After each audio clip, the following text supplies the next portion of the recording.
hapon, diyaring mga nagapanguna nga balita. Bugos nga Western Visayas, ginpaidalum sa State of Calamity, sandig sa Proclamation No. 1267 nga ginpirma ni Presidente Rodrigo Duterte. Kag masobra 400 ka mga benepisyaryo sa Sustainable Livelihood Program sa DSWD, nakabaton sa 15,000 pesos kada isa.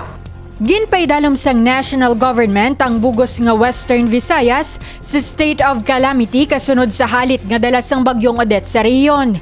Inibase sa Proclamation No. 1267 nga ginpirmahan ni Presidente Rodrigo Duterte. Nalakip man sa ginpaidalom sa State of Calamity amo ang Region 4B o kon Mimaropa, Region 7 o kon Central Visayas, Region 8 o kon Eastern Visayas, Region 10 o kon ang naaminhan nga bahin sang Mindanao kag Caraga Region. Kahapon, nagbalik man sa syudad sang Iloilo si Senator Kiko Pangilinan para maghatag sang bulig sa mga nahalitan sang bagyo. Gindonar sini ang kapin 200,000 pesos nga balor sang relief packages, 100 kasako sang bugas kag medical assistance.